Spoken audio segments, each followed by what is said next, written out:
নমস্কাৰ বোলো আটাইলৈ নমস্কাৰ বোলো আটাইলৈ নমস্কাৰ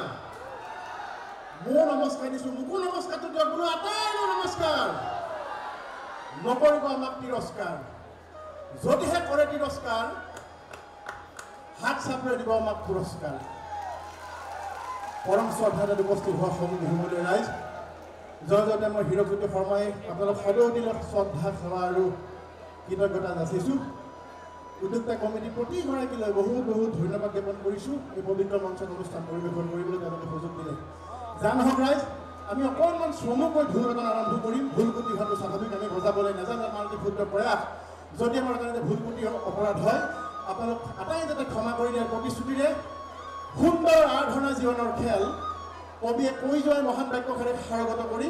অসমৰে পুৰণি সংস্কৃতি জীয়াই ৰখাৰ মানসেৰে আমি ঢোলৰ চৰ্চা কৰি আহিছোঁ ৰাইজৰ মৰম চেনেহ হ'ব আমাৰ ঢোল বাদনৰ আয়ুস আৰু ৰাইজৰ আশীৰ্বাদে হ'ব দেৱাবদ্ধ ঢোলটিৰ জীৱন সেয়েহে ৰাইজৰ আশীৰ্বাদ লৈ বিশ্ববিখ্যাত শ্ৰদ্ধাৰ মঘাৰজাৰ অনুপ্ৰেৰণাৰে মোৰ গুৰু স্বৰ্গীয় প্ৰসাদ বৰা সোমনাথ বৰাৰ শ্ৰদ্ধাৰ বিপুল চেতিয়া ফুকন ছাৰৰ লগৰে আমি ঢোল বাদন আৰম্ভ কৰিব ওলাইছোঁ এয়া হৈছে গুৰু বন্দনা অৰ্থাৎ ঢোলৰ মালিতা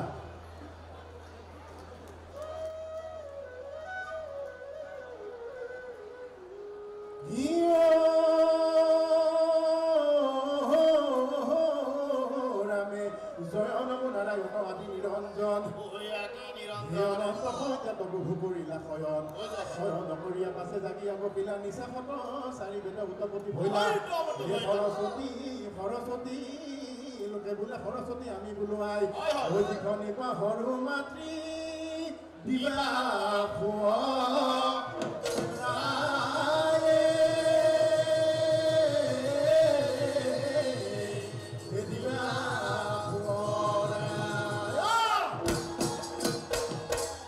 ঢোলত পোৱা লাগ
হাত চাপৰি মাৰক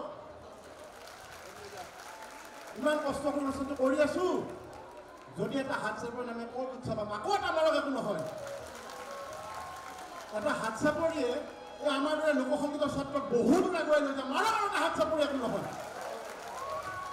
অসমীয়াত এখন কথা আছে যে ৰাইজ 1000 টকাৰ দাই গুৱা পানেদি যায় অনুষ্ঠান হৈও আছে আৰু হৈও থাকিব তামোল পাণৰ জন্ম মাননীহাট চমুকৈ গাবলৈ ওলাইছোঁ ক'ত কেনেকৈ তামোল পাণ জন্ম পালে অতি চমুকৈ আমি আপোনাৰ লগত অৱগত কৰিম গাইছোঁ শুনক হে শুনিও সৰ্বজন হে আমাৰ অৱচন আমাৰ অৱচন হৰি অ শুনিও সৰ্বজন আমাক নধৰিব নাই গুৱা পাণৰ জন্মৰ কথা মনত পৰি যায় মনত পৰি যায়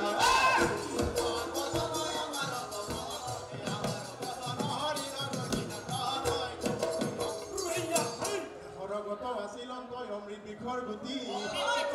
মহামুনি নাৰদে আনিছিলে খুজি খুজি আনি গুটি পাছে ব্ৰহ্মাহাতে দিলে ব্ৰহ্মাই পাই সেই গুটি পৃথিৱীত পচালে এভেটি দুভেটি কৰি তিনি ভেটি ভৰিলে মধ্যম ৰাতি গুৱা পানেহে মেদিনী ফুটিলে বায়ু আৰু বৰু নেতা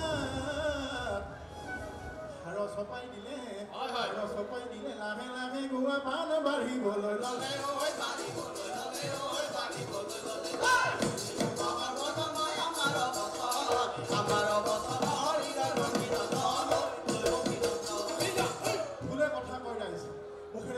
উচ্চাৰণ কৰিম পূজা ঢোল বাদনৰ এটা পৰম্পৰাগত বস্তু আছে মুখেৰে যি কওঁ ঢোলেও একেটি শব্দ কয় ঢোলে কৈছে শুনিব বোলো ঘিন গমা গমা গমা গমা গমা হিত গমা গমা গমা গমা গমা ঘিন গমা গমা গমা গমা গমা হিত গমা গমা গমা গমা গমা এঠুকা তামোল চৌধগছি পাণ এঠুকা তামোল চৌধগছি পাণ ইয়াৰ মাজে মাজে টেম্পাৰটো বাঢ়ি যায় এই বজাৰত কেইজনমান ঠিকিলি গিলাই আছে ইয়াৰ মাজে মাজে বাঢ়ি যায় এঠুকা তামোল চৌধগছি পাণ ৰাইজৰ মাজত ভৰি যাওঁ মান ঢোলে কৈছে শুনিব বোলো ঘিন গমা গমা গমা গমা গমা হিত গমা গমা গমা গমা গমা এঠুকা তামোল চৌধগছি পাণ এঠুকা তামোল চৌধগছি পাণ ৰাইজৰ মাজত ভৰি যাওঁ মান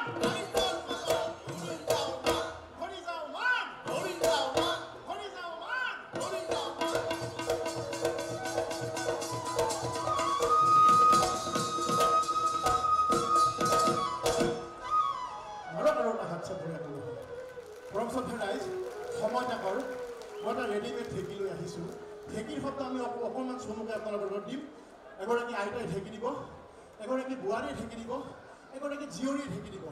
ঢেঁকীৰ শব্দ অকণমান ঢোলত দিম কেনেকৈ দিম কেনেকৈ হ'ব আপোনালোকে অকণমান মন দি চাই লওক নিশ্চয় ভাল হ'ব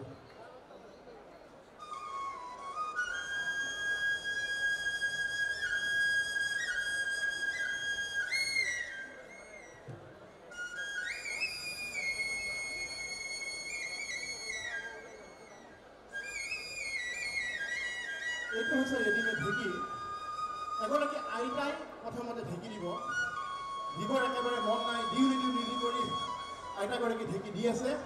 বোলো ধানিকুলুলুলুলুলুলু স্থপ বোলো ধানিকুলুলুলুলুলুলু স্থপ বোলো ধানিকুলুলুলুলুলু স্থপ বোলো ধানিকুলুলুলুলুলু স্থপ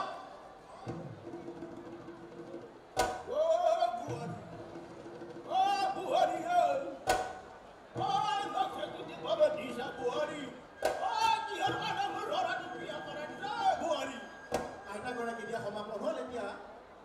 আইতাগৰাকী বোৱাৰী আহিছে চহৰৰ বোৱাৰী গাঁৱৰ ঘৰলৈ বিহাৰ পিছত ঢেঁকী জীৱনত কেতিয়াও দেখা পোৱাই নাই নিদিলেও নহ'বে শাহু এগৰাকী আদেশ একেবাৰে মিহি মিহি কৰি দি আছে ধান কুলুচ ধপচ ধান কুলুচ ধপচ ধান কুলুচ ধপচ ধান কুলুচ ধপচ কুলুচ ধপচ ধান কুলুচ ধপচ ধান কুলুচ ধপচ ধান কুলুচ ধপচ ঢেঁকী দে ঢেঁকী দে ঢেঁকী দে হৈ আইজনী ও ঢেঁকী দে হৈ আইজনী ও হাততে হৈ খোলা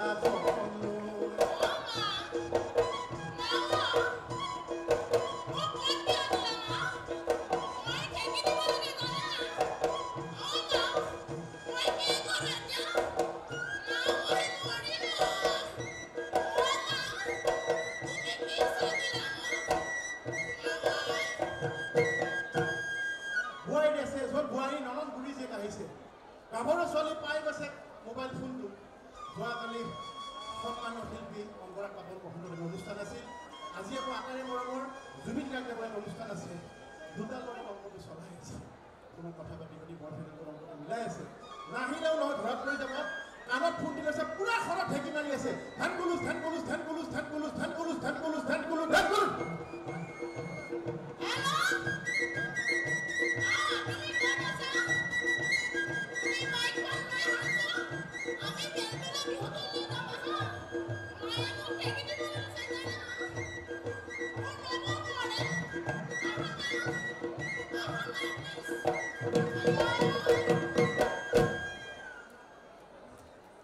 ভাল পাইছে নাই বেয়া পাইছে ভাল পাইছে অনুষ্ঠান সমাপন কৰিম পিঠা পুজা হ'ল ঢোলে কৈছে শুনিব এটা পিঠা দুটা পিঠা তিনিটা পিঠা চাৰিটা পিঠা ঢোলে কৈছে শুনিব এটা পিঠা এটা পিঠা দুটা পিঠা দুটা পিঠা ইটো হৈ একেবাৰে মৰমত শুনিল কি কি পিঠা বুলি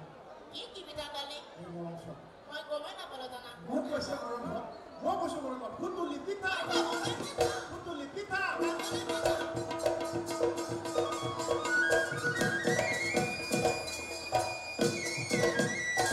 অনুষ্ঠান আমি সমাপন কৰিম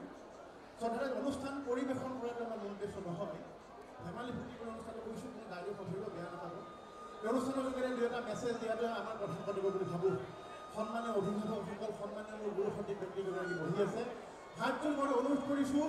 লোকসংগীতক আটাই মৰম কৰিবলৈ শিকক, লোকসংগীতক আটাই শ্ৰদ্ধা আৰু সন্মান কৰিবলৈ শিকক। যিজন ল'ৰা ছোৱালীয়ে বা যিজন সন্তানে পৰিয়ালৰ লোকখিনিৰ লগত যদি ভাল সম্পৰ্ক স্থাপন কৰিব নোৱাৰে, তেওঁ কিন্তু কেতিয়াবা ওচৰ চুবুৰীয়াৰ লগত এটা সুসম্পৰ্ক কেতিয়াও স্থাপন কৰিব নোৱাৰে। ৰাইজে গছৰ গুৰিত পানী ঢালক, ডাল পাতত পানী ঢালে কেতিয়াও প্ৰকৃত গছ হিচাপে থাকিব নোৱাৰে। আমিও চৰ্চা কৰি আছোঁ,